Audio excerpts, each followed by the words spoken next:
Look, I know it is terrible and hurtful and racist to refer to black people as monkeys or apes. That's a terrible thing to do. Never do that. That being said, if the apes decide to take over this world, I'm switching sides. You can call me monkey every day. Ooh, ooh, home, family, don't kill me. Caesar!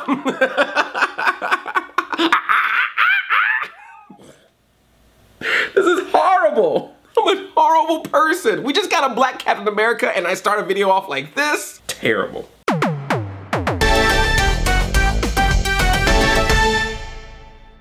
Hi, I'm Andre and I'm a black nerd with a review for you, Black Reviews. This is the review of the movie, of the title, of the dawn of the Planet of the Apes. I'm gonna tell you the good, I'm gonna tell you the bad, I'm gonna tell you the nerdy. Plot of Dawn of Planet of the Apes. There's apes, they talk, and they take over people. Best synopsis ever. And again, unfortunately, a title with the word Dawn in it does not have PM Dawn involved, and I am very upset about that. Is it my turn to be in the Planet of the Apes? I'm coughing and sneezing, what do? I died a simian flu. PM Dawn, I'm gonna keep you alive, brother. I'm keeping you alive. First, the good. This movie, which is about the Planet of the Apes, actually focuses on the apes. And I mean seriously, like the first 10 minutes of this film, after they give you a little backstory about the simian flu and what happened in the last movie, there's like 10 to 15 minutes that is just of the apes with no English dialogue. They do a lot of that.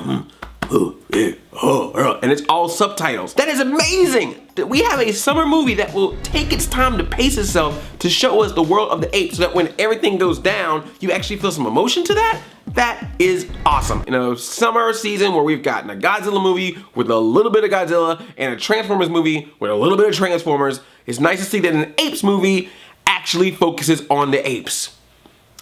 Ninja Turtles. Please take note. And like I said, this movie paces itself. Don't expect a 2-hour action fest of apes. You get some emotion in this, you do get some fights in this. You have some human characters who are good, and you have some human characters who are bad, and you have some that just have moral ambiguity. They're doing the things they do because they think they're helping people. They don't know that what they're doing may be good or may be bad. And the same thing happens with the apes. We got some apes that are cool, we have some apes that are like misunderstood, and then we got some apes that are just downright bad. But they're thinking they're good. It's just so nice to see that it's not just a clear black and white going on between the apes and the humans. When the apes and the humans go to war, you're just like, ugh, this could have been avoided, but it wasn't. Damn. Now, as much as I'm saying it paces itself and you don't get a whole bunch of action right up front, when you do get the action, oh my God, it is great. Apes on horseback, apes with machine guns. There's a whole scene where Koba, he like goes inside of a tank, pulls people out of the tank, sits in the tank, and starts shooting from the tank, and it's all shot from behind the tank, and when the tank moves, the camera moves right along with it, so it feels like you're right behind it. It's like a third-person shooter with apes. Xbox, make that. And there's some ape on ape fight, and it's just like awesome. It just shows again how the CGI and motion capture and performance capture is so great in this. I never once sit there and go like, oh yeah, it's a bunch of CGI apes around some humans. It's like they really did their job in making this feel as realistic as possible with talking, attacking apes on horseback with machine guns. But at least when that happens, it makes sense why it happens. We didn't have to watch 2 hours of something not understanding what was going on, and then all of a sudden, hey, I'm Optimus on a Dinobot with a sword. No, when we get those apes on horseback with machine guns, we find out why it happened. Pacing. And as much as the first movie was so about Caesar and how awesome he is, and he's really awesome in this movie too, but this movie is about Koba. Koba's like, look man, I don't like these humans. You see what they did in my eye? Human work, human work, human work. He does not like the people because Caesar got to be in the lap of luxury. You know, get to sit up there with James Franco and the Slumdog Millionaire lady and get nice food and hang out with John Lithgow. Koba was in some lab getting chopped up and sliced up and stuff, so he don't like people. He's like, I don't trust these humans. And Caesar's like, oh no, these people are cool. And Koba's like, nah man, I don't trust them, all right? Gang warfare. Then we get some straight up Hamlet, Lion King craziness going on right here. He's Caesar, then Koba is definitely Brutus. I'm not wanting to spoil too much, but there's a scene where Caesar looks at Koba, Koba looks at Caesar, they exchange looks, and then Koba pulls something out and just like, hey, I got something for your ass. Koba, man, Koba.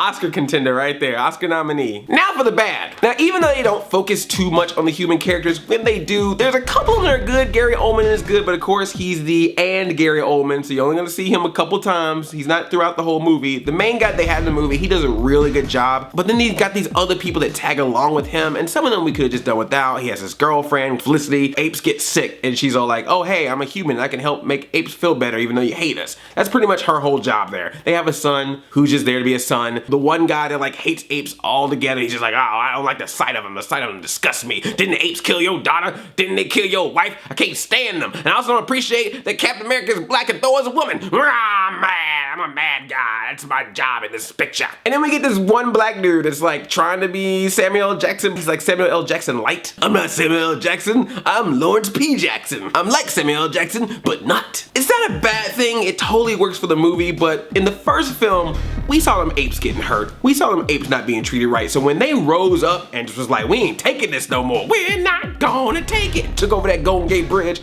We were like, yeah, go apes, woo! This time, you can't really cheer so much for the apes because there's a couple of the apes that kind of caused the problems this time. Now the apes are starting to act up a little stupid too. You know, it just kind of goes to show you that whether you're ape or human, emotions are emotions, peoples is peoples. There's always hate, there's always haters. That's pretty much what this movie taught me, is that no matter what group you with, no matter what species you with, there's always haters.